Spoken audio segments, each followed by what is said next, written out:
Capítulo 5. Os Anjos Vingadores.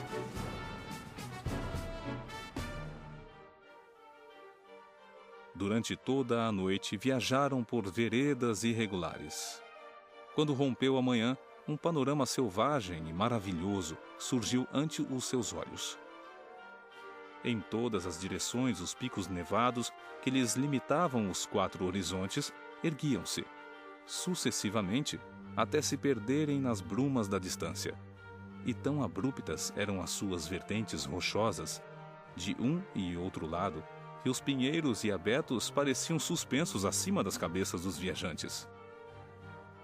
Quando o sol se ergueu, os picos das altas montanhas começaram a iluminar-se gradualmente.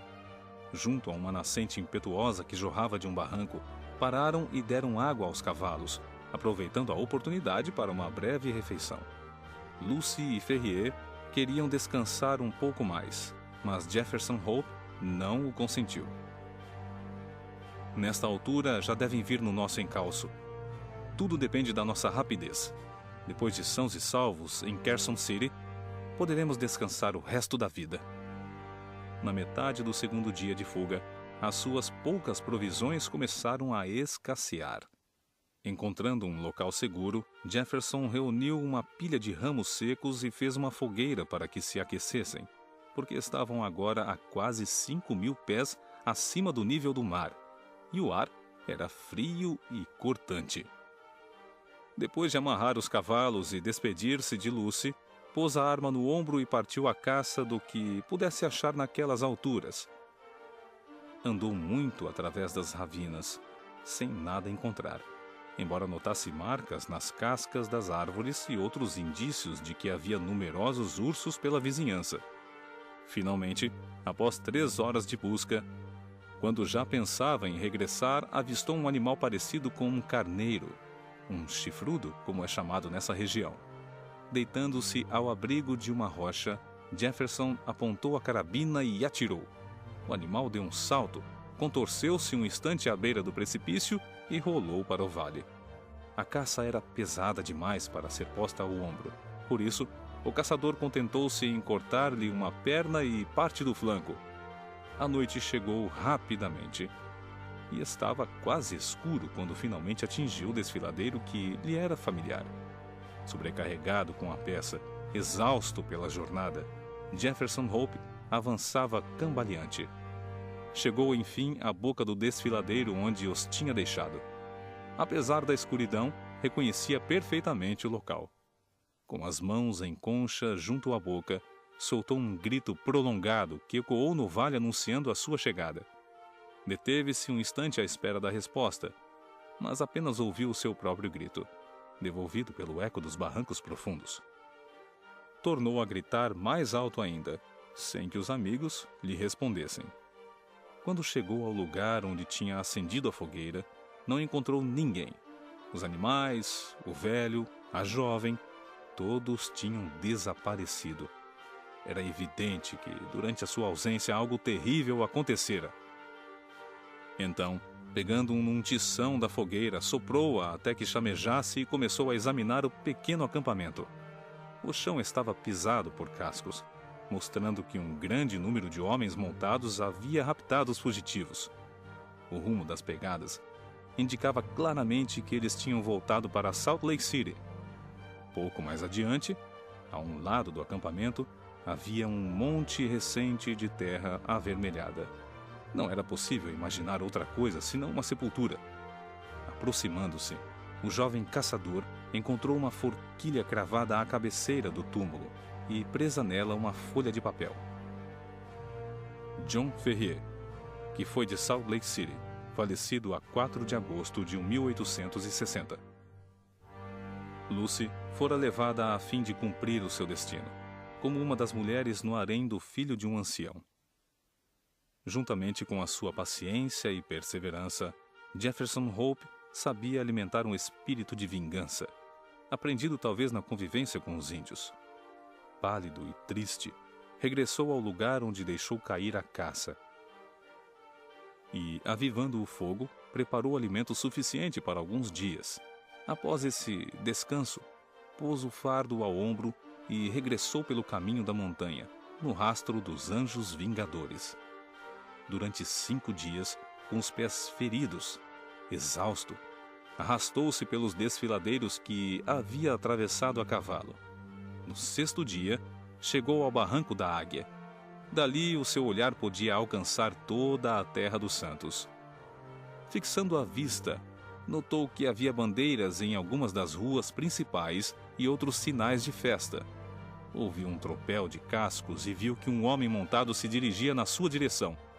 Mais de perto, o reconheceu como sendo um mormon chamado Cowper, a quem tinha prestado mais de um favor.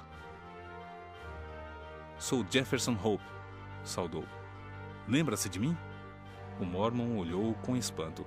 Com efeito, era muito difícil reconhecer naquele vagabundo sujo, de rosto espectral, o caçador dos dias passados.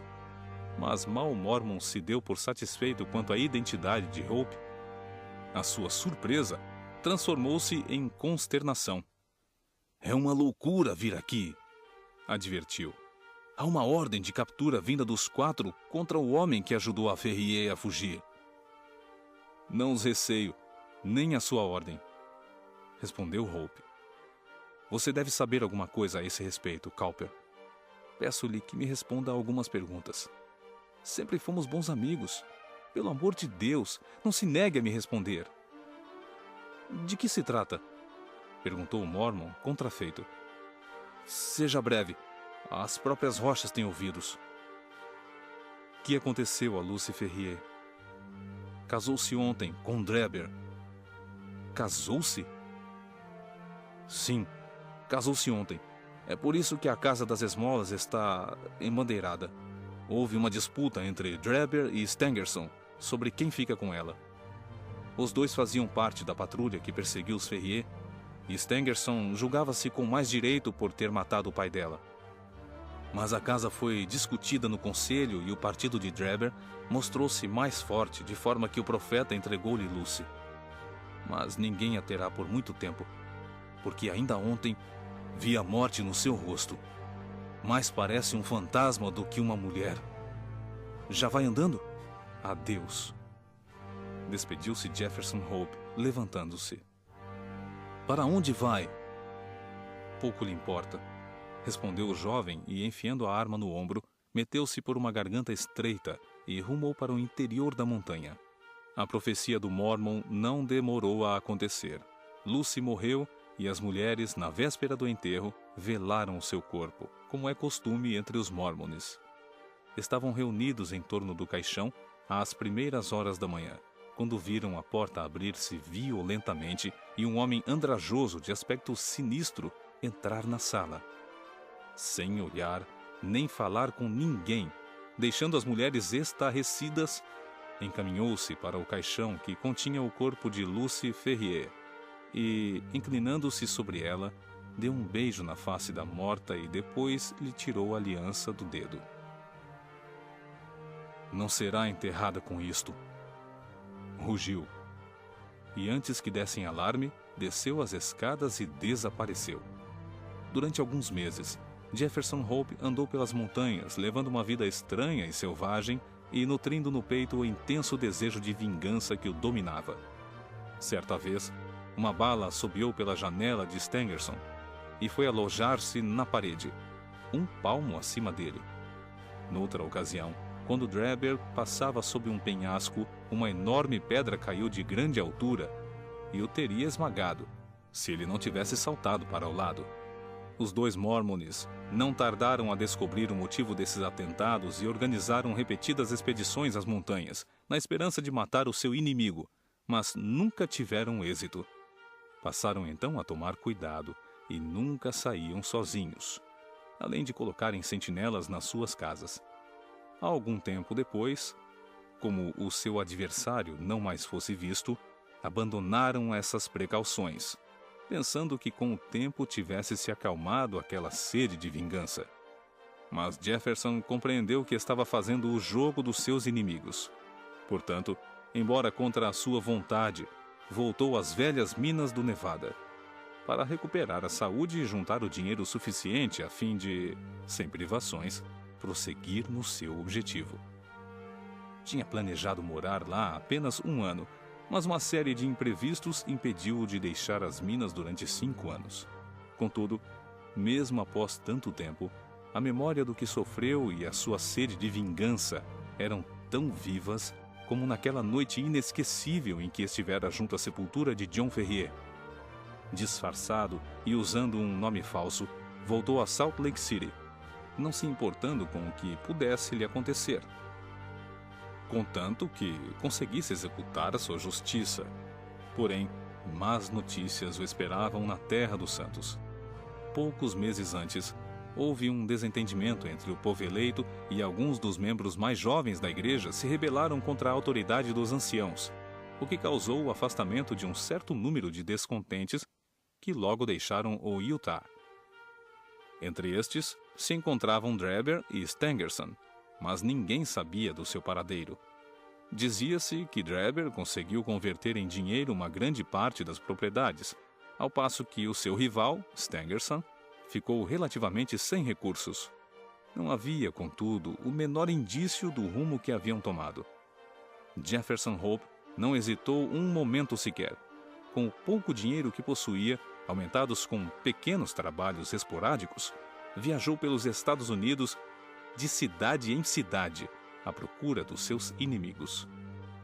O tempo passou, os seus cabelos negros já haviam se tornado grisalhos, mas ele continuava a vagar, com um pensamento fixo no único objetivo da sua vida: vingar-se. Por fim, a sua perseverança foi recompensada.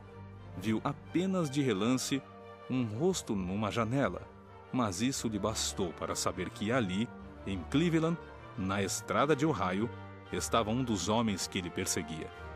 Voltou ao seu refúgio com um plano de vingança perfeitamente estruturado. Porém, Drebber, olhando casualmente pela janela, tinha reconhecido o vagabundo que passava na rua. Ele e Stangerson, que se tornara seu secretário particular, correram ao juiz e declararam que as suas vidas estavam ameaçadas pelo ódio de um antigo rival. Nessa mesma noite, Jefferson Hope foi preso e, não tendo quem o afiançasse, ficou algumas semanas detido. Quando foi finalmente posto em liberdade, soube que Drebber e o seu secretário tinham partido para a Europa. Jefferson voltou a trabalhar, acumulando pacientemente o dinheiro necessário para a viagem. Por fim, tendo reunido o estritamente indispensável, partiu para a Europa e começou a perseguir seus inimigos de cidade em cidade. Quando chegou a São Petersburgo, já eles tinham partido para Paris, e quando lá chegou, soube que acabavam de ir para Copenhague. Também chegou à capital dinamarquesa com alguns dias de atraso, pois eles tinham ido para Londres, onde finalmente conseguiu encontrá-los. Quanto ao que sucedeu nesta última cidade, convém transcrever a própria narrativa de Jefferson Hope, tal como foi devidamente registrada no diário de Dr. Watson.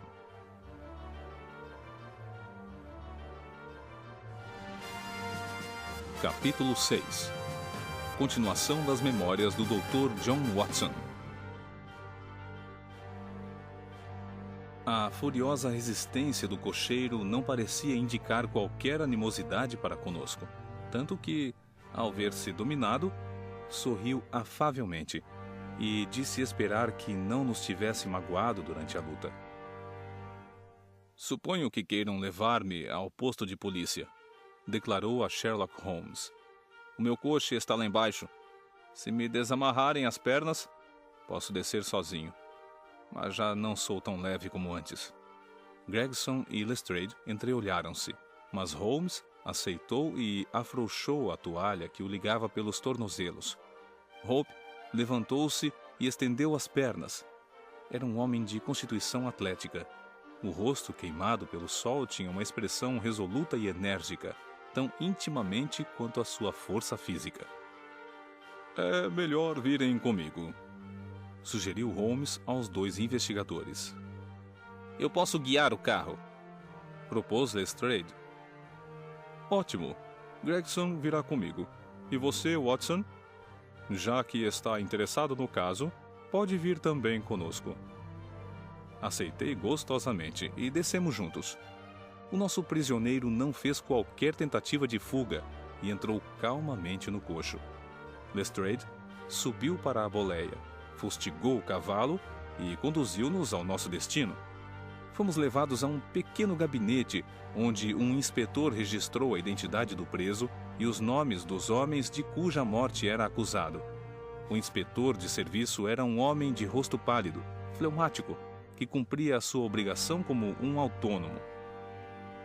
O detido comparecerá perante os magistrados no decurso desta semana, determinou. Entretanto, Mr. Jefferson Hope tem alguma coisa a declarar?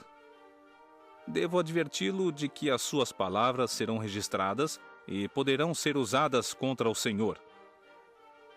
Tenho muita coisa a dizer, respondeu o preso. Quero contar a vocês toda a história. Não prefere deixar isso para o julgamento? Perguntou o inspetor. Talvez eu não seja julgado, respondeu Hope. Não precisa se alarmar. Não estou pensando em suicídio. O senhor não é médico? Ao fazer esta pergunta, tinha se voltado para mim. Sou médico, sim, respondi-lhe. Então põe a mão aqui. Convidou com um sorriso, indicando o peito com as suas mãos algemadas. Assim fiz, e, imediatamente, notei uma alarmante palpitação cardíaca. No silêncio da sala, ouvíamos distintamente um sopro constante que procedia da mesma fonte. Diacho! Exclamei. Você tem um aneurisma da aorta. É o que os médicos dizem. Ainda na última semana fui informado de que esta coisa estava para arrebentar dentro de poucos dias. Nesses últimos anos tenho piorado muito. Apanhei-a vivendo como um animal selvagem, nas montanhas do Lago Salgado. Mas o meu trabalho está concluído. E não me importo se morrer. Contudo, gostaria de deixar um relato do que aconteceu. Não quero ser recordado como um assassino comum. O doutor acha que há perigo imediato? Perguntou o inspetor. Sem a menor dúvida, respondi. Nesse caso, é nosso dever, no interesse da justiça, aceitar o seu depoimento. Autorizo Mr. Hope a fazer as suas declarações, mas torno a avisá-lo de que as suas palavras serão registradas. Com a sua permissão, vou sentar-me, pediu Jefferson Hope. Este meu aneurisma me deixa cansado e a luta não melhorou o meu estado. Estou à beira da cova e não tenho nenhum interesse em mentir. Jefferson Hope recostou-se na cadeira e começou a sua extraordinária narrativa. Falava de maneira calma e metódica, como se os acontecimentos fossem comuns.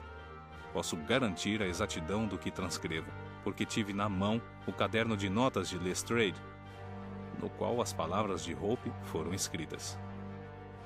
Pouco interessa quanto eu odiava aqueles homens. Começou.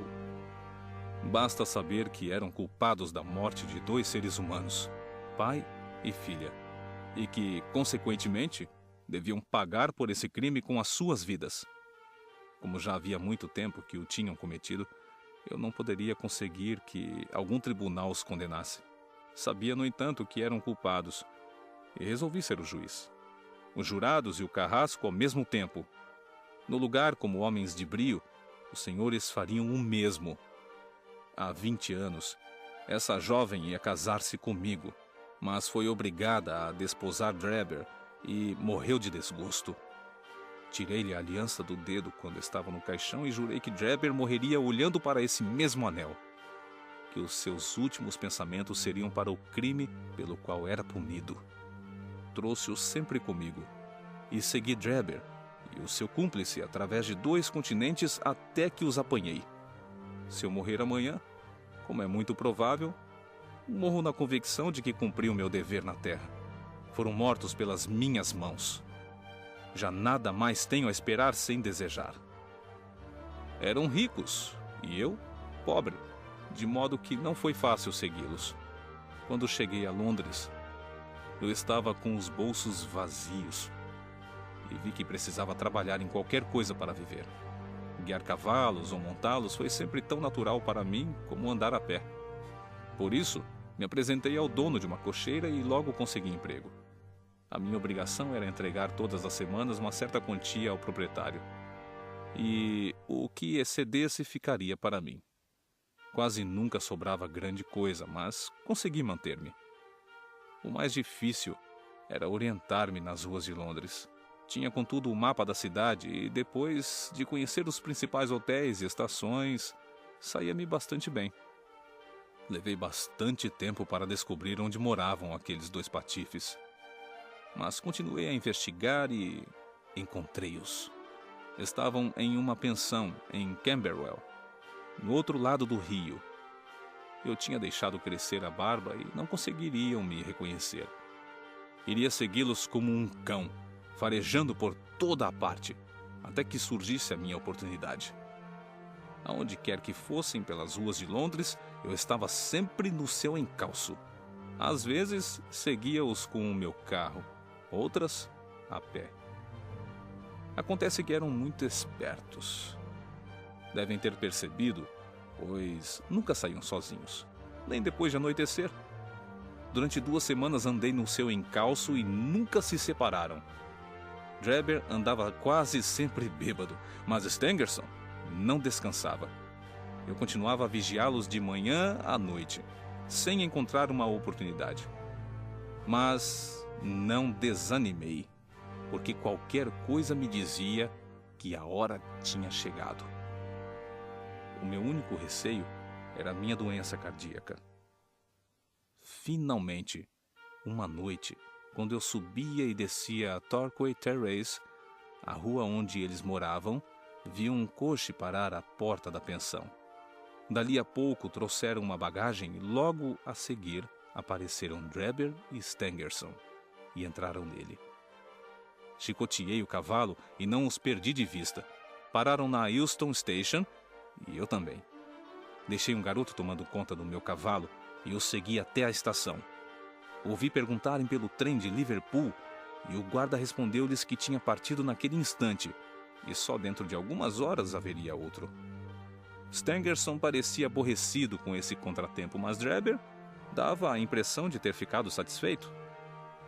Aproximei-me dissimulado pelo movimento de passageiros e pude ouvir as palavras que trocaram. Drebber disse que tinha um pequeno assunto particular a tratar e pediu ao outro que o esperasse na estação. Stangerson protestou, lembrando-lhe que tinham resolvido andar sempre juntos. Drebber resolveu que se tratava de um assunto delicado e que precisava ir sozinho. Não pude ouvir o que Stangerson respondeu, mas Drebber começou a praguejar, lembrando-lhe que ele não era mais do que um empregado, pago para servir e não para dar ordens. O secretário acabou se conformando e combinou que o outro, que, se por acaso perdesse o último trem, iria encontrá-lo no Hotel Holiday. Drebber garantiu que estaria de volta antes das 11 e retirou-se da estação. Chegou o momento pelo qual eu tanto esperava.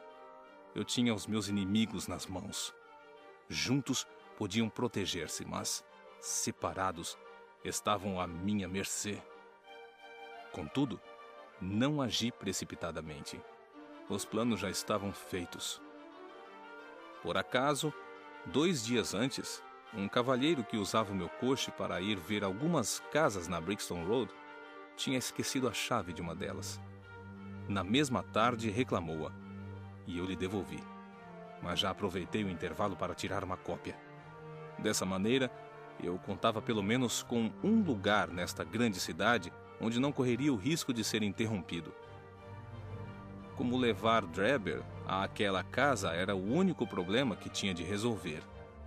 Ele desceu a rua a pé e entrou em 2 ou 3 bares, demorando-se cerca de meia hora em cada um.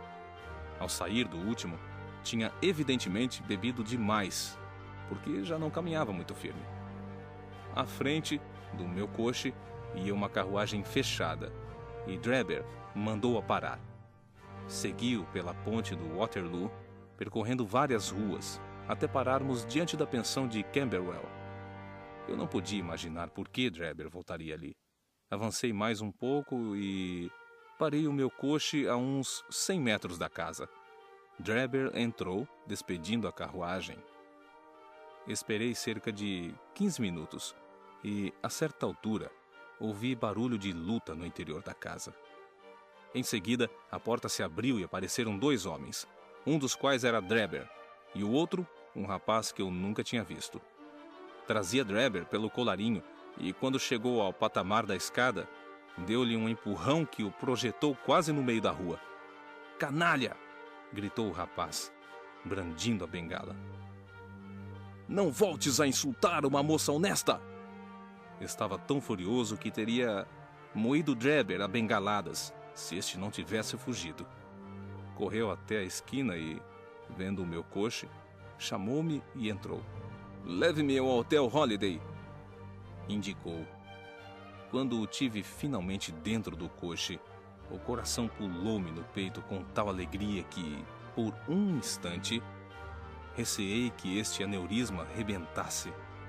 Andei lentamente pela rua, refletindo sobre qual tática seguiria. Podia conduzi-lo aos arredores da cidade e aí, num lugar deserto, ter o nosso acerto de contas. Estava quase decidido a isso, quando ele próprio resolveu o problema. O desejo de beber dominou-o novamente e me mandou esperá-lo. Ali ficou até a hora de fechar, e quando saiu, estava tão bêbado que não podia me escapar. Não pensem que eu pretendia matá-lo a sangue frio. Há muito tempo tinha decidido dar-lhe uma oportunidade de salvar a sua vida. Entre os muitos ofícios que tive na América durante a minha existência errante, fui ajudante do laboratório da Universidade de York. Um dia, o professor, no decurso de uma aula sobre venenos, mostrou aos estudantes certo alcaloide que tinha extraído do veneno de flechas da América do Sul, dizendo ser tão potente que a mínima dose causava morte instantânea. Marquei o frasco onde essa preparação estava guardada, e quando todos os retiraram, recolhi uma pequena porção. Preparei o alcaloide em 2 pílulas solúveis em água, pus cada uma delas numa caixinha igual, juntamente com outra pílula sem veneno. Resolvi então que, quando chegasse a ocasião, Drebber e Stangerson escolheriam uma pílula e eu tomaria o restante. Era um meio igualmente fatal e menos ruidoso que um revólver disparado através de um lenço. Desde esse dia, trouxe sempre comigo as 2 caixinhas com as pílulas. E agora tinha chegado o momento de utilizá-las. Era quase 1h. A noite estava tempestuosa, fazia uma ventania dos diabos e chovia muito. Acendi um charuto e tirei umas baforadas para acalmar os nervos, mas as minhas mãos tremiam e as têmporas latejavam. Na escuridão da noite parecia-me ver o velho John Ferrier e a doce Lucy sorrindo para mim. Diante da casa da Brixton Road, não se via ninguém e tudo estava silencioso. Só a chuva não parava. Quando olhei pela portinhola do carro, vi Drebber encolhido e bêbado. "Já chegou", anunciei, sacudindo-o por um braço. "Tá bem, cocheiro", resmungou. Com certeza pensava que tínhamos chegado ao hotel, por ele indicado, porque desceu sem uma palavra e seguiu-me pelo jardim. Tive de caminhar a seu lado, amparando-o, já que não se mantinha bem em pé. Quando chegamos à porta, abria e conduziu até a sala da frente. "Está escuro como o diabo", protestou, arrastando os pés. "Já teremos luz." Sosseguei-o, riscando um fósforo e acendendo uma vela que trazia comigo. "E agora, Enoch Drebber?" continuei, voltando-me para ele. "Quem sou eu?" Olhou-me com os olhos turvos de bêbado e uma expressão de terror contorceu-lhe as feições. Tinha me reconhecido. Recuou cambaleante, com o rosto lívido, o suor a brotar-lhe na testa. Encostei-me à porta e ri às gargalhadas. "Cão maldito!" exclamei. "Andei no seu rasto desde Salt Lake City até São Petersburgo, e sempre me escapou. Agora as nossas viagens chegaram ao fim, porque um de nós não verá o dia de amanhã. Lembra-se de Lucy Ferrier? Gritei, fechando a porta e sacudindo a chave. O castigo tardou, mas chegou. A boca tremia-lhe, vilmente. Teria suplicado que lhe poupasse a vida se não soubesse que isso seria inútil. Vai me assassinar? Balbuciou. Não se assassina um cão raivoso? Por acaso teve piedade de Lucy quando a arrancou de junto do túmulo do pai para levá-la para o seu harém imundo? Não fui eu que matei o pai dela! Gritou. Mas foi você que lhe despedaçou o coração! Repliquei, tirando a caixinha do bolso. Deus será o nosso juiz. Tira uma e engole. Eu engolirei e aqui ficar. Vejamos se há justiça na terra ou se tudo é obra do acaso. Drebber tentou fugir covardemente, mas peguei a faca e apontei-lhe a garganta até que ele me obedeceu. Engoli a pílula restante e os dois ficamos face a face, em silêncio, esperando ver quem morreria e quem sobreviveria. Jamais esquecerei a sua expressão quando as primeiras dores anunciaram que o veneno estava no seu corpo e não no meu. Comecei a rir e coloquei sob os seus olhos a aliança de Lucy. Foi apenas um breve instante, porque a ação daquele alcaloide é rápida. Um espasmo de dor contraiu-lhe as feições. Estendeu as mãos para frente, cambaleou e, com um grito rouco, caiu pesadamente no chão.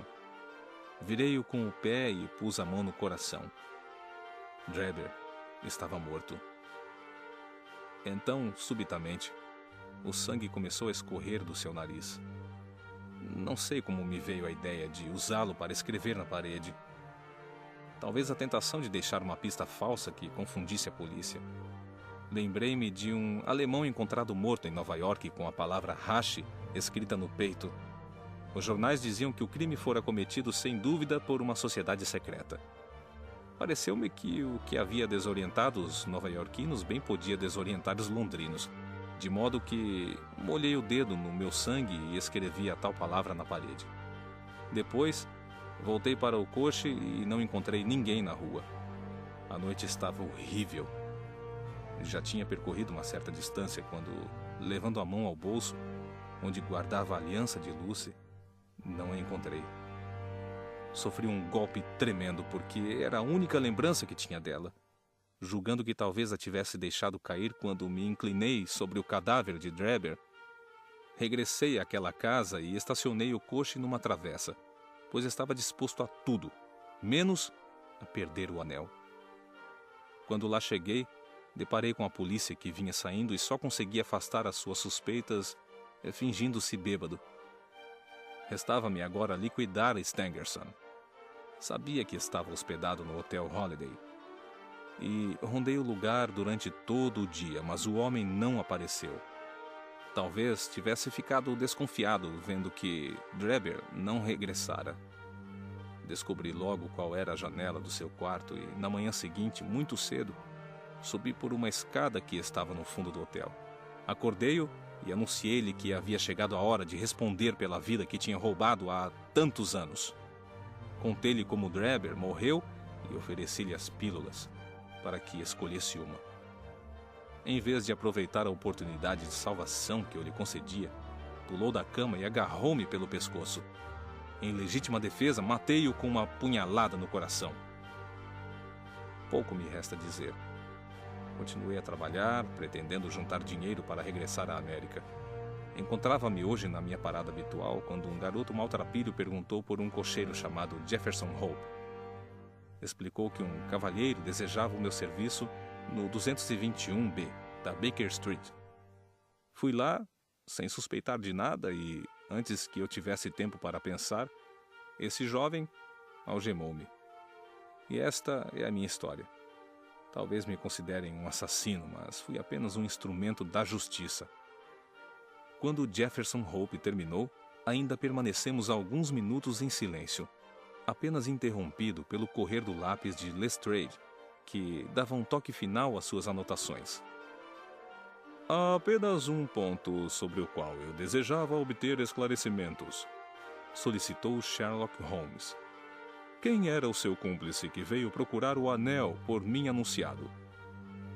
O prisioneiro piscou o olho ao meu amigo. Posso revelar os meus segredos, mas não ponho ninguém em dificuldades. Vi o seu anúncio e receei que se tratasse de uma cilada. Mas também podia ser mesmo o anel. Um amigo meu ofereceu-se para ir ver, e não diga que ele não fez um bom serviço. Esplêndido, respondeu Holmes com entusiasmo. Agora, cavalheiros, observou gravemente o inspetor, devemos cumprir as formalidades legais. Na quinta-feira, o detido será conduzido ao tribunal onde a sua presença será necessária. Até então, serei responsável por ele. Sacudiu uma sineta e Jefferson Hope foi levado por 2 guardas enquanto o meu amigo e eu nos retirávamos do posto policial e tomávamos um coche para voltar a Baker Street.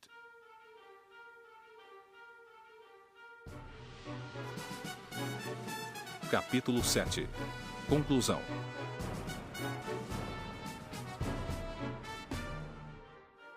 Todos fomos citados para comparecer na quinta-feira perante os magistrados, mas nesse dia não chegamos a fazer quaisquer depoimentos.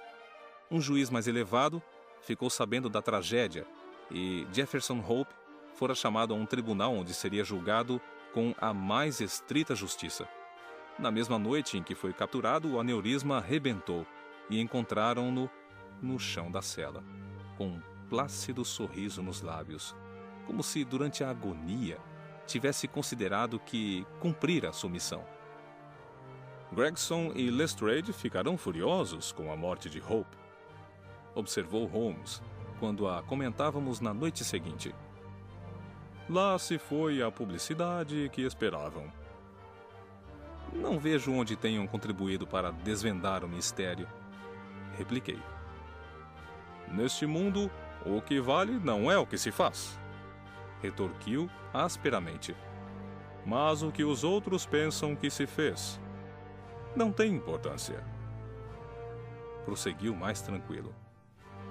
Por coisa alguma eu teria renunciado a esta investigação. Embora simples, teve alguns pontos muito instrutivos. Simples? Exclamei. Francamente, seria difícil classificá-lo de outra maneira, prosseguiu Sherlock Holmes, sorrindo do meu espanto. A prova da sua simplicidade é ter caçado o criminoso em 3 dias. Lá isso é verdade, admiti. Já lhe expliquei que as circunstâncias fora do comum constituem mais uma orientação do que um obstáculo. Ao resolver um problema desse gênero, o essencial é saber raciocinar retrospectivamente. Nos assuntos cotidianos, é mais útil raciocinar para diante, na direção do tempo, de maneira que o processo inverso vai sendo esquecido. Confesso que não compreendi muito bem. Já esperava. Vejamos se me faço entender melhor. A maioria das pessoas, depois de você descrever uma série de acontecimentos, dirá a você quais as consequências. São capazes de deduzir o que provavelmente se passará. Mas há alguns que, conhecendo apenas as consequências, são capazes de deduzir os acontecimentos que as provocaram. Refiro-me a essa capacidade quando falo em raciocinar retrospectivamente ou analiticamente. Compreendo agora. Tentarei agora lhe expor as fases do meu raciocínio. Comecemos pelo princípio. Como sabe, aproximei-me da casa, a pé e com o espírito livre de qualquer suposição. Naturalmente, comecei por examinar a rua e, como já lhe expliquei, vi nitidamente as marcas de um carro. A julgar pelo que me informaram, deveria ter estado ali durante a noite. Tratava-se de um carro de aluguel e não uma carruagem particular, devido à espessura da roda. O coche londrino tem rodas mais estreitas do que a carruagem. Era o primeiro ponto esclarecido. Depois, caminhei vagarosamente pelo jardim, cujo terreno argiloso é ótimo para reter marcas ou pegadas. Aquilo parecia um lameiro espezinhado, mas a meus olhos cada marca continha um significado. Não há nenhum ramo da investigação tão importante e tão negligenciado como a ciência de identificar pegadas. Reconheci as pegadas profundas dos policiais, mas também notei as marcas deixadas por 2 homens que ali tinham passado antes daqueles. Antecediam as outras porque, em certos pontos, estavam completamente apagadas pelos subsequentes. Dessa maneira, compreendi que os visitantes noturnos eram um de grande estatura, segundo calculei pela largura dos seus passos, e outro elegantemente vestido, a julgar pela marca nítida dos seus sapatos. Ao entrar na casa, esta última suposição foi confirmada. O homem bem calçado estava diante de mim. Portanto, fora o alto quem cometera o crime. Não havia nenhum ferimento no cadáver, mas a expressão dramática do seu rosto mostrou-me que ele previra o seu destino. As pessoas que morrem de um ataque cardíaco, ou por qualquer outra causa natural e súbita, nunca apresentam as feições contraídas. Cheirando os lábios do defunto, notei um leve cheiro de azedo e concluí que foi obrigado a tomar veneno, devido às suas feições que denotavam ódio e pavor. A administração compulsória do veneno não é coisa nova nos anais do crime. Os casos de Dolsky em Odessa e de Letourrier em Montpellier não deixariam de ocorrer imediatamente a um toxicologista. E agora vinha o problema central, o motivo do crime. Não foi roubo, visto que nada fora tirado do morto. Seria política ou uma mulher? Desde o início, senti-me inclinado para a segunda hipótese. Assassinos políticos fazem o que têm a fazer e afastam-se logo. Este crime foi cometido com a maior deliberação, e o seu autor deixou indícios por toda a sala, demonstrando que ali permanecera muito tempo. Devia ser um caso pessoal e não político, por se tratar de uma vingança tão metódica. Quando se descobriu a inscrição na parede, fiquei ainda mais inclinado para essa hipótese. Aquilo era evidentemente um falso indício. E quando se achou o anel, não me restavam mais dúvidas. Era evidente que o assassino o tinha usado para lembrar a sua vítima alguma mulher morta ou ausente. Foi nesta altura que perguntei a Gregson se no seu telegrama a Cleveland tinha pedido informações sobre algum ponto determinado da vida passada de Mr. Drebber. Como deve estar lembrado, ele respondeu-me negativamente. Então realizei um cuidadoso exame na sala, o que confirmou a minha opinião quanto à estatura do assassino, e forneceu-me pormenores adicionais sobre o charuto Trichinopoly e o comprimento das suas unhas. Eu já havia chegado à conclusão de que, por não haver sinais de luta, o sangue que manchava quase todo o soalho tinha jorrado do nariz do assassino em consequência da sua excitação. Observei que o rastro de sangue coincidia com as suas pegadas. É raro um homem, não tendo problemas sanguíneos, sofrer de hemorragia num momento de grande tensão. Por isso admiti a hipótese de que o criminoso era uma pessoa robusta e de rosto vermelho. Os acontecimentos provaram que a minha dedução estava correta. Ao deixar a casa, fui imediatamente fazer o que Gregson tinha esquecido. Telegrafei ao chefe de polícia de Cleveland, pedindo informações sobre as circunstâncias relacionadas com o casamento de Enoch Drebber. E a resposta foi conclusiva. Dizia-me que um antigo rival, chamado Jefferson Hope, se encontrava na Europa. Nada mais restava senão localizar o assassino. Convenci-me de que o homem com quem Drebber entrara na casa não era outro senão o cocheiro. As marcas das rodas demonstravam que o cavalo tinha caminhado aos zigue-zagues, como se ninguém tivesse ficado na boleia. Consequentemente, onde poderia estar o cocheiro senão no interior da casa? Também era absurdo supor que alguém fosse cometer um homicídio quase sob os olhos de uma terceira pessoa, que facilmente poderia denunciá-lo. Finalmente, admitindo-se que um homem quisesse seguir outro através de toda a cidade de Londres, que outro ofício melhor encontraria do que se transformar em cocheiro de praça? Todas estas considerações me levaram à conclusão definitiva de que Jefferson Hope devia ser procurado entre os cocheiros de Londres. E continuaria sendo. Não havia razão para supor que tivesse deixado de ser. Pelo contrário, sob o seu ponto de vista, qualquer mudança súbita de atividade com certeza chamaria a atenção sobre ele.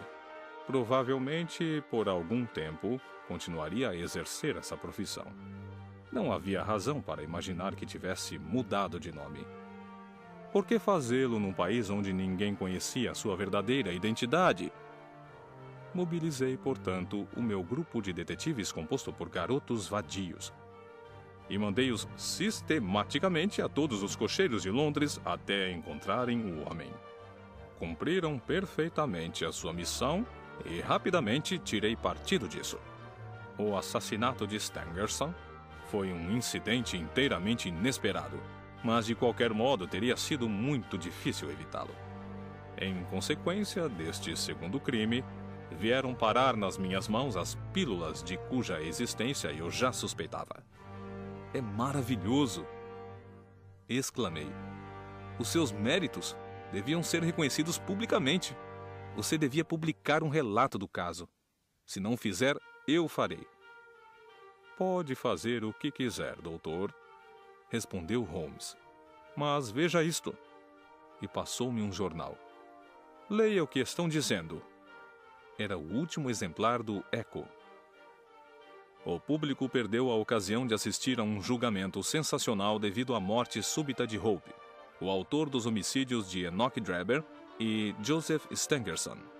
Os pormenores do caso provavelmente nunca serão divulgados, embora estejamos informados de que o crime foi consequência de uma antiga disputa na qual o amor e o mormonismo eram causas diretas.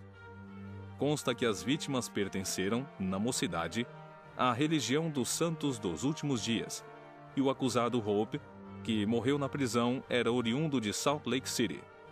Se o caso não teve maior repercussão, serviu ao menos para evidenciar a eficiência da nossa organização policial, além de constituir uma lição para os estrangeiros que, doravante, tratarão de liquidar as suas desavenças fora do solo britânico. Não é segredo que o mérito desta brilhante captura cabe inteiramente a dois conhecidos investigadores da Scotland Yard, Mr. Lestrade e Mr. Gregson. O homem foi capturado no apartamento de um certo Mr. Sherlock Holmes, que, como amador, mostrou algum talento para a função de detetive, e que, com tais instrutores, poderá talvez se aperfeiçoar adquirindo, com o tempo, parte de sua consumada habilidade. Espera-se que alguma distinção especial seja conferida aos dois funcionários como justo reconhecimento pelos serviços. Não foi isso que eu lhe disse desde o princípio, observou Sherlock Holmes. Foi esse o resultado do nosso estudo em vermelho. Arranjar-lhes uma distinção especial. Pouco importa, retorquiu. Registrei todos os fatos no meu diário e o público tomará reconhecimento deles. Entretanto, contente-se com a íntima certeza de que venceu, podendo parafrasear o romano avarento.